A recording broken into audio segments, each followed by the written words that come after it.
Olá, gente, tudo bem? Vamos lá dar continuidade à nossa disciplina Enfermagem na Saúde da Criança e do Adolescente. Eu me chamo Kellen, sou enfermeira e estou acompanhando vocês nessa disciplina. E hoje nós vamos falar sobre crianças e adolescentes em ambientes hospitalares. Lá no tópico 1 fala o seguinte: admissão da criança ou do adolescente no hospital. Vamos lá.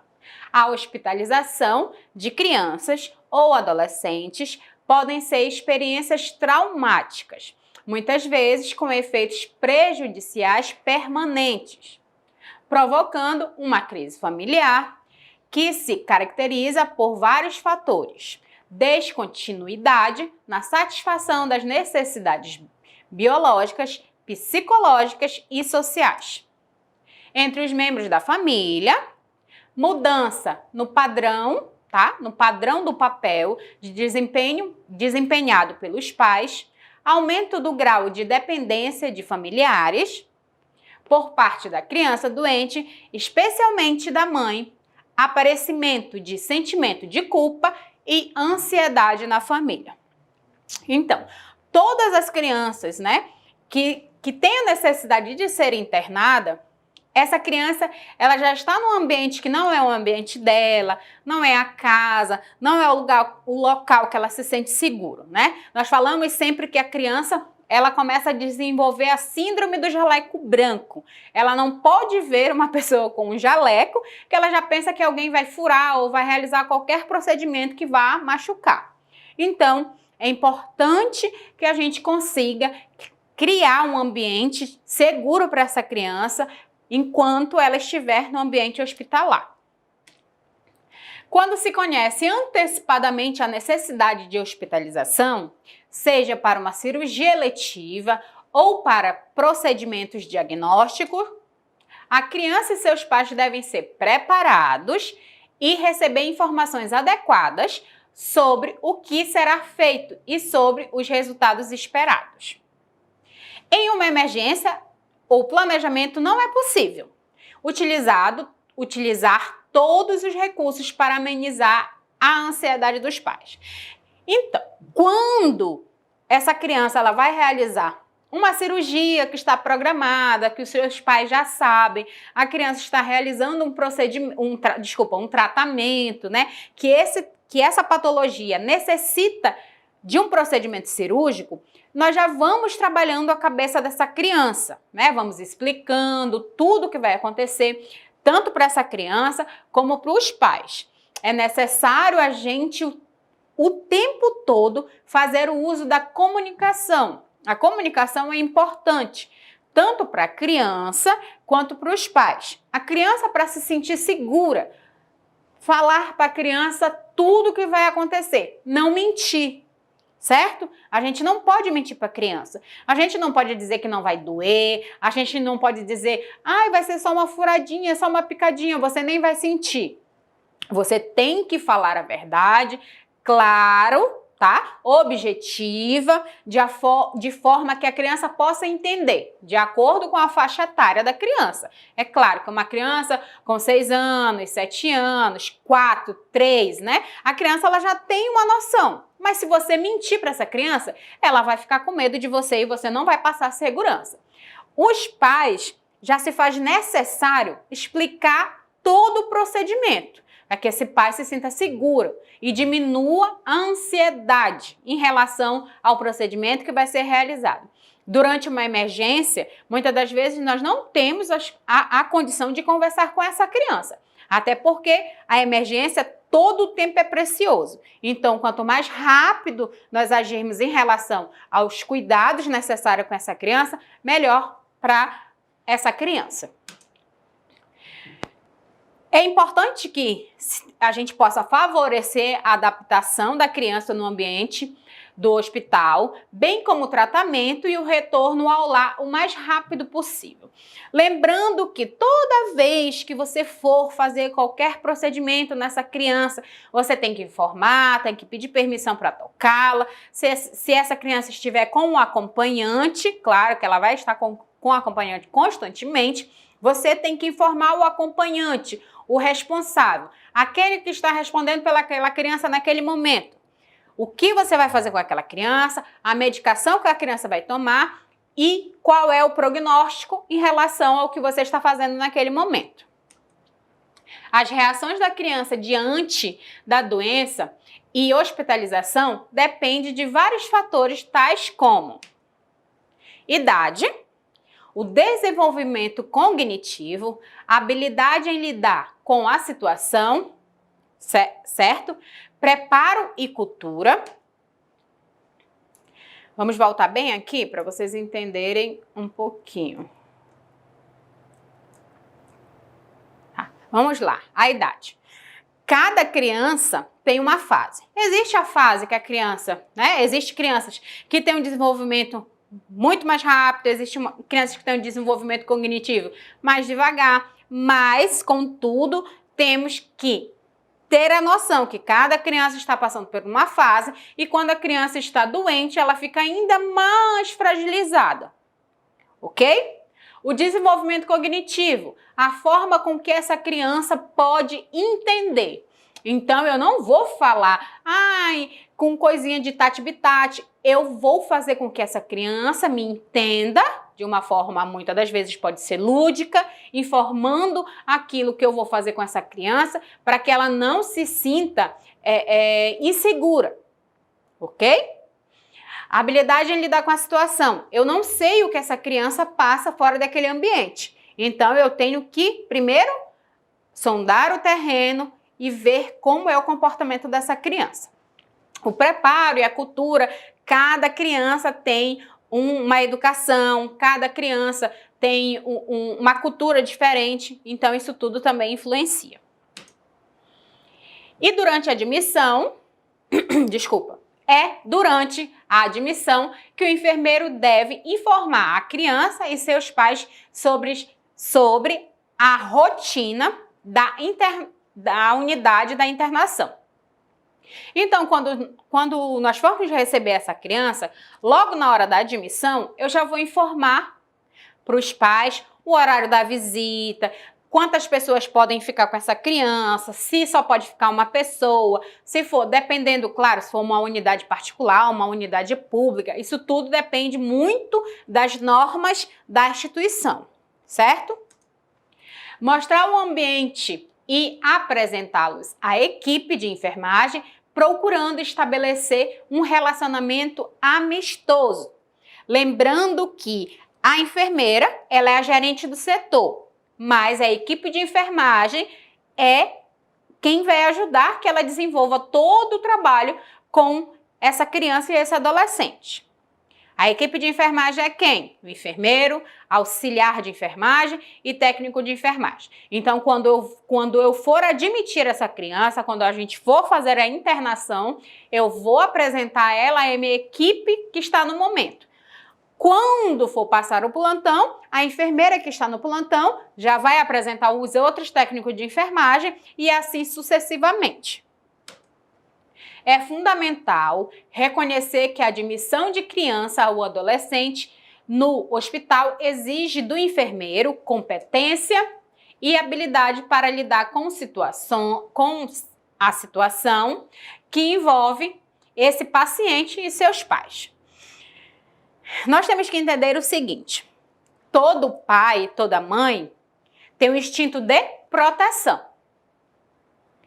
Se por um acaso eu estou realizando um procedimento e eu não consigo, vamos lá, eu estou tentando puncionar a veia de uma criança ou de um adolescente e eu não estou conseguindo, eu tento uma vez, eu tento duas vezes, na terceira vez os pais já vão se irritar. Se eu sei que essa punção está difícil, eu automaticamente peço ajuda para que eu não traumatize essa criança e nem seus pais. Eu não tenho que expor essa criança a muitas tentativas, fura o tempo todo. A criança já não está no lugar que é de agrado. Já está debilitada por conta da patologia. Já está com o sentimento todo comprometido. E eu não vou estar submetendo ela a mais um trauma. Apoiar, respeitar, encorajar e amenizar os fatores estressantes. É função de cada membro da equipe de enfermagem. Foi o que eu falei anteriormente. Se eu sei, eu como técnico de enfermagem, eu não estou conseguindo funcionar, eu não estou conseguindo realizar aquele procedimento, e eu sei que aquela criança, ela tem, né, mais empatia, né? Não. Ela tem mais simpatia, desculpa. Ela tem mais simpatia pela outra técnica, que eu vejo que quando ela vê aquela técnica ou quando ela vê o enfermeiro, ela abre um sorriso, ela fica mais feliz e comigo ela se sente insegura, eu vou pedir para que um colega me ajude. Porque eu sei que naquele momento a criança está amedrontada por conta da situação que ela está vivendo. Favorecer a adaptação da criança e família no ambiente hospitalar. Eu tenho que constantemente informar tudo aquilo que está acontecendo, tanto para os pais quanto para a criança, para que esse ambiente que já é muito traumático, já é muito estressante, tanto para a criança como para os pais, fique um ambiente, né, entre aspas, mais agradável. Lá no tópico 2, nós vamos falar sobre reações da criança e do adolescente e de sua família relacionado à doença e à hospitalização. Comportamentos apresentados pela criança na hospitalização. A privação materna é a situação na qual uma criança não encontra uma relação calorosa, íntima e contínua com sua mãe natural ou substituta.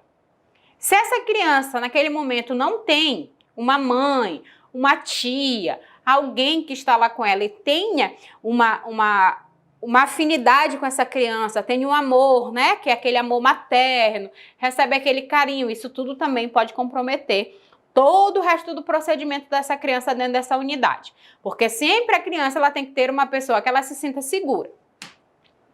Durante a hospitalização, os adolescentes podem manifestar ansiedade de separação de menor intensidade que os grupos anteriores. Insegurança, rejeição dos procedimentos, raiva, fobias, instabilidade emocional, maior dependência emocional dos pais ou profissionais de saúde que assistem. Sempre aquela criança ela vai se identificar com um funcionário, com um técnico de enfermagem, tá? Ela sempre vai procurar ter mais simpatia por alguém, se os pais não estiverem presentes, claro. Então, se a gente puder, né, colocar esse técnico, organizar a rotina, para que esse técnico, de preferência da criança, fique cuidando dela, receba os cuidados necessários, bem melhor. Os adolescentes preocupam-se com alterações da imagem corpórea, a restrição da independência e a separação com os grupos de amigos, que podem resultar em maior isolamento, solidão e monotonia, né? Que é solidão, ficar lá apático, sem ter o que fazer, ficar ansioso, estressado, porque está ali preso e não consegue ficar junto com os seus amigos e com seus colegas. Sob pressão, as crianças podem apresentar os seguintes: a dependência como agarrar as pessoas, segurar, pedir ajuda, solicitar atenção, chorar diante dos pais, agarrar seu brinquedo favorito, ter agressividade. A criança, quando ela está amedrontada, ela vai gritar, ela vai chorar, ela vai pedir socorro, ela vai dizer que estão machucando, ela vai dizer que não quer aquilo. Então, todos esses tipos de comportamentos é natural, tá? A gente não pode ter raiva, ai que menino mimado, menino isso, menino aquilo. Não pode. Nós estamos ali para garantir a segurança daquela criança e realizar o nosso procedimento da melhor forma possível. Lembrando que a minha opinião em relação à educação dessa criança, o tratamento que os pais dão para essa criança não é da minha conta. Verdadeiramente eu não tenho nada a ver com isso. Eu só tenho que dar assistência que essa criança está precisando nesse momento. Agredir fisicamente outras pessoas, bater, chutar, exigir, reclamar. E ansiedade, evidenciada por manifestação de apatia, inibição para brincar, essa criança ela fica retraída. Se por um acaso, então quer dizer, professora, que ele vai poder me bater, vai poder me agredir, vai poder me chutar. Não, claro que não. Mas se eu sei que toda vez que eu vou fazer um procedimento nessa criança, essa criança ela tem esse tipo de reação, eu já preparo, eu já peço que esse pai, essa mãe, o acompanhante já segure, peço ajuda para outro técnico, para que ele fique comigo, realize o procedimento, né? Em crianças, em bebês, nós temos maneiras para realizar os procedimentos, temos técnicas para fazer com que essa criança ela se debata o menos possível, que não nos machuque, que nós temos que também nos proteger, é claro.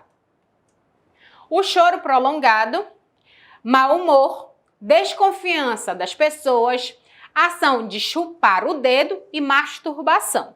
Lembrando que nós estamos falando da criança e do adolescente. Então, isso tudo pode acontecer. Principalmente com os meninos que estão naquela fase da descoberta. Se for os meninos que estão com os hormônios gritando, né? Nós não podemos privar a criança de ter o conhecimento do seu corpo. Medidas recomendadas para favorecer a adaptação da criança e adolescente no hospital. É claro que quanto mais agradável ficar, né, essa enfermaria, esse hospital, sempre lembrando que dentro do hospital infantil, de adolescente, sempre tem imagens bonitinhas, de boneco, né? Tem aqui, existe pessoas que participam do grupo da alegria, grupo do amor, para que essas crianças se sintam com menos estresse de estar ali dentro e tenham momentos de felicidade. A faixa etária de lactente, atender às necessidades de alimentação, higiene, eliminação, sono, estimulação e afeto, seguindo a rotina familiar, sempre que possível. Manter um bom relacionamento com os pais, evitar rodízio de enfermagem com cuidado com as crianças. Lembrando, novamente, se eu sei como enfermeira que essa criança ela tem mais simpatia por um determinado técnico, então eu sempre vou deixar esse técnico para fazer os cuidados gerais dessa criança. Por quê? Porque a criança confia nele, os pais confiam. Essa criança, ela sempre a reação dela é bem mais favorável quando esse técnico vai realizar o procedimento. Ele não fica com medo, ele não quer se debater, ele não chora, ele não bate, ele não grita. Então, eu sempre vou deixar ele com esse técnico. Para quê? Para facilitar a minha assistência. Abraçar, conversar, segurar as crianças de forma afetiva, incentivando a estimulação sensorial. Nós estamos falando daqueles bebezinhos que ainda estão o quê? Mamando, ok? Incentivar a permanência de objetos trancionados com a criança, como chupetas, paninhos, cobertores, fraldinhas e outros objetos preferidos, né? A criança sempre tem um paninho, né, que ela gosta, um bichinho que ela gosta, uma chupetinha. Então, isso tudo a gente não pode tirar dessa criança. Não é porque está no ambiente hospitalar que eu vou privar essa criança das coisas que ela tem em casa. Eu tenho que fazer com que esse ambiente seja o mais normal possível para essa criança, para que eu evite estresse. Na faixa etária pré-escolar, eu tenho que evitar procedimentos invasivos desnecessários, promover atividades recreacionais ao ar livre e na unidade de internação. Vamos lá. Vou falar novamente que é para entrar bem na cabeça de vocês. Eu não tenho que ser super-herói, tá? Eu não tenho que constantemente realizar toda a punção que eu for fazer, eu tenho que acertar tudo, eu tenho que ser... Não, criança, puncionar criança é muito difícil, mas existe técnicos com muitos anos à frente da gente, né? Técnicos que já têm uma habilidade muito mais fácil de puncionar uma criança. Então, se eu não estou conseguindo, eu não vou ficar fazendo o procedimento desnecessário nessa criança só porque eu quero mostrar que eu sou bom. Se eu não posso, se eu não consigo naquele momento, eu chamo uma pessoa que eu sei que vai conseguir na hora, para evitar o quê? Estresse para essa criança. Aceitar comportamentos de regressão, como chupar dedo, solicitar mamadeira, usar fralda e explicar para os pais os motivos dessa regressão. Existem crianças que são internadas e não estão mais mamando na mamadeira, não usam mais chupeta, mas por conta de todo o trauma que ela está passando naquele momento, ela regride. Ela passa a se sentir como se estivesse voltando no tempo e ela se sentir bebezinho, porque precisa de cuidado, precisa de atenção. Então, é muito normal que essas crianças voltem a fazer aquilo que não faziam mais. Dar um tempo para a criança fazer perguntas e respondê-las em linguagem simples, concreta, utilizando desenhos, brinquedos ou objetos para demonstrar o que está sendo falado. Se por um acaso essa criança for realizar um procedimento, que é um procedimento invasivo, uma cirurgia, ou fazer uma coleta, uma punção, que vai ser dolorosa, né? Eu vou ter que explicar para ela, vou falar, ai tia, eu não entendi. Eu vou lá, pego um desenho, explico direitinho, pego um bonequinho, vou falar para ela exatamente aonde vai ser feito, vou falar para ela que ela vai sentir uma dor, mas é uma dor suportável, que ela precisa passar por aquilo, porque ela está doente. Vou explicar da melhor maneira possível.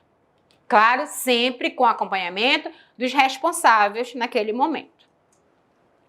A faixa etária escolar envolve a criança no planejamento dos cuidados, incentivar o autocuidado. Se é um adolescente, se ele está, claro, lúcido, orientado no tempo e no espaço, está deambulando, consegue realizar as suas necessidades fisiológicas sozinhas, consegue realizar seu autocuidado, eu tenho que incentivar, sim, essa criança, esse adolescente a se cuidar, tomar banho, escovar o dente, mesmo ele estando dentro do hospital. Eu não preciso realizar essas atividades se essa criança, se esse adolescente tem a capacidade para fazer isso. Orientar sobre as rotinas na unidade, informando a criança sobre os limites estabelecidos. Toda instituição, em qualquer lugar que você for estar, tem o quê? Normas. Então, esse adolescente, essa criança, ela precisa ser informada daquilo que pode e o que não pode fazer dentro daquele estabelecimento. Encorajar a criança a manter seus pertences em ordem, incentivar a verbalização. Muitas das vezes esse adolescente ou essa criança em casa, né, não tem o costume de manter as coisas organizadas. E aí, quando ele está dentro da unidade, ele vai fazer a mesma coisa. Tem um ditado que fala que aquilo que você aprende em casa, você leva para a rua, né? Mas não significa que naquele ambiente, esse adolescente ou essa criança não possa agir de forma diferente. Toda criança e todo adolescente, eles só precisam de comando, eles precisam de direção. Claro que sempre dentro com respeito, pedindo com muita clareza, olhando dentro dos olhos e tendo a certeza da compreensão desse adolescente ou dessa criança. Dar oportunidade para desenvolver atividades escolares, se essa criança está se privando no momento de aula, pedir que esses pais vão na escola, peguem as tarefas para que ele faça dentro do hospital, para que ele não se sinta tão excluído, ainda mais excluído, porque está internado, porque está passando por aquele momento, por aquela doença, e assim ele não se sinta tão triste por estar ali dentro.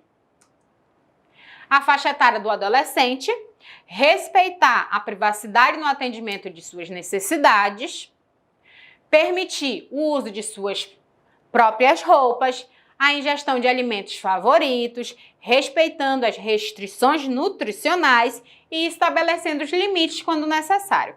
É claro que dentro da unidade hospitalar, a gente não vai deixar um adolescente comer qualquer coisa, só porque é adolescente. Ah, traz aí uma pizza bem gordurosa, um x-tudo, um x-aloprado, um não sei o quê. Não. Se for dentro daquilo que o médico autorizar que ele possa comer, pode comer. Uma comidinha de casa que a mãe pode trazer, dentro da dieta que o nutricionista passar, né? Dentro do que o médico permitir, tranquilo. Promover a independência, elogiar os pontos positivos e estimular o autocuidado. É importante sempre, não só quando o adolescente está dentro de uma unidade hospitalar, mas em casa também. Nós pais temos o defeito, tá? De sempre olhar o que o filho está fazendo de errado e corrigir. Mas quando os filhos estão fazendo aquilo que é certo, a gente não costuma elogiar. E isso é um erro, tá?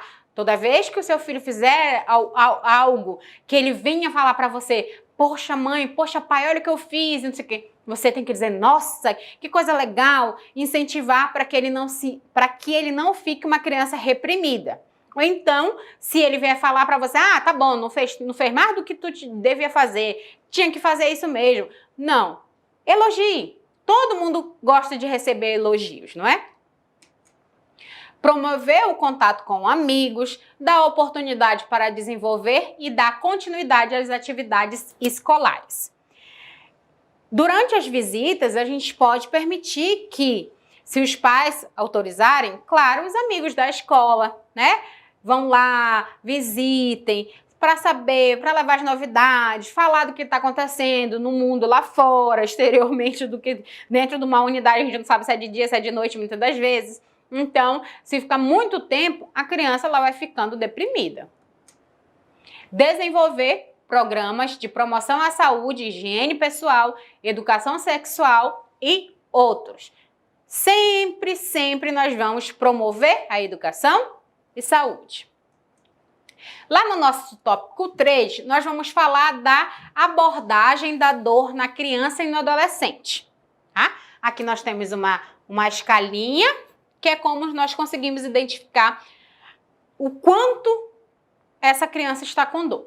O enfermeiro, por deparar-se com a dor da criança em inúmeras situações, precisa saber intervir, não apenas na identificação desta, mas também na sua avaliação e no manejo, mais que qualquer outro membro da equipe.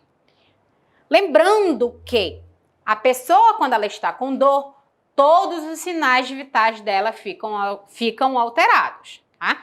É visível, perceptível a gente saber quando uma pessoa está com dor.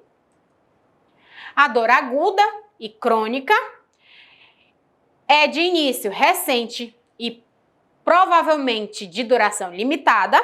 Geralmente é possível identificar uma causa relacionada à lesão ou doença. Ou a criança chega com o braço quebrado, ou se furou, rasgou o pé, teve uma lesão no pé, pisou num caco de vidro. Naquele momento eu sei exatamente onde está aquela dor e eu sei o que eu vou fazer para sanar a dor. A dor crônica pode ser definida como a dor que persiste por mais de 6 meses. Aqui não responde a tratamento médico tradicional ou cirúrgico e muitas das vezes nem pode ser identificada com clareza. Então eu não consigo identificar visualmente, eu não sei de onde está vindo aquela dor. Então eu preciso que essa criança se expresse.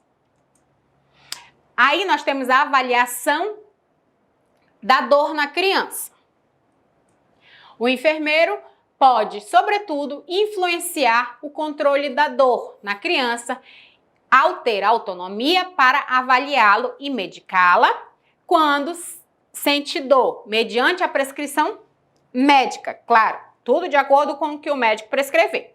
Se necessário, não precisa esperar a outra prescrição. Se está lá prescrito, o médico já viu que aquela medicação é a que funciona com aquela criança, nós só vamos o quê?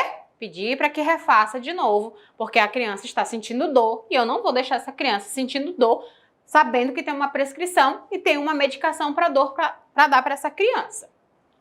A escala visual analógica consiste em uma linha reta, não numerada, com indicações nas extremidades de ausência de dor e pior dor possível, validada para a criança alfabetizada. Desculpa. E aqui, ó, nós vamos pedir para que a criança olhe a escalinha e diga qual é a sua dor. Aqui tem carinha, carinha sorrindo, tem a carinha assim, dor moderada, né? E tem uma carinha triste e chorando, que é uma dor que está muito grande, que aí já é a 10. Nós temos a escala numérica de 0 a 10, lembrando que 10 é a dor que já está insuportável.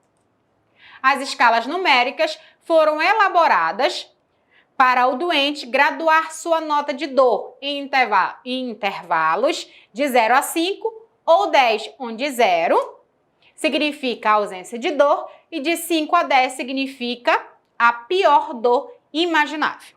A escala das fichas consiste em 4 fichas vermelhas. As fichas são comparadas com pedaços de dor. Uma ficha representa pouca dor, e as outras fichas significam muita dor. A criança escolhe a ficha, o número de fichas equivalente à dor. Então, ela vai encaixando uma dor em cima da outra, uma fichinha em cima da outra, que é para dizer o quanto de dor ela está sentindo naquele momento. A escala de faces, né? A criança ela vai conseguir identificar através das carinhas aqui, ó, que tá aqui nessa imagem bem bonitinha. A escala de faces é constituída por 6 faces mostradas à criança, sendo a primeira a figura muito sorridente e a última muito triste. E aí nós vamos mensurar, de acordo com a imagem que a criança vai mostrar pra gente, como está o padrão de dor dessa criança. E aí aqui, ó, o Cebolinha aqui, né, está sorrindo e lá no final ele está com muita dor e com uma carinha triste. Aí nós temos noção, nós pedimos para a criança apontar como está a sua dor. Como é que está? Está igual esse bonequinho aqui ou está igual esse bonequinho? Escolha um desses bonequinhos para você dizer como é que você está sentindo sua dor. Aí a criança vai mostrar, nós vamos ter noção de como está a dor no sentimento dessa criança. Requisitos mínimos para um cuidado de enfermagem à criança e ao adolescente com dor. O enfermeiro deve possuir ou desenvolver alguns requisitos mínimos para cuidar adequadamente da criança que vivencia a dor e de sua família, tais como saber reconhecer que ela sente dor por meio de suas reações, desenvolver um relacionamento de confiança com a criança e sua família. Muitas das vezes, quando essa criança já está numa idade cognitiva, que ela já começa a perceber que essa patologia, que essa doença que ela está desenvolvendo naquele momento está trazendo transtorno para a sua família, muitas das vezes essa criança ela começa a esconder a dor, para não ver a sua mãe chorando, para não ver o seu pai triste, mas nós como profissionais de saúde, nós temos que conseguir identificar essa criança, a mudança de comportamento. A criança, todos os dias você chega e fala: "Oi, Maria, como é que você tá? Você tá melhor hoje?" Ela lhe responde sorrindo. E num dia você chega, ela, tá tudo bem, tá não sei o quê. Você já tem que ligar o sinal de alerta. Ela já está com mudança no comportamento e isso é importante que a gente tenha capacidade ou que a gente vá aprender com o tempo a identificar, ok? Então, essa foi a nossa aula. Eu espero que vocês tenham compreendido e tenham gostado do nosso assunto. A gente se vê na próxima aula. Beijo, tchau, fiquem com Deus!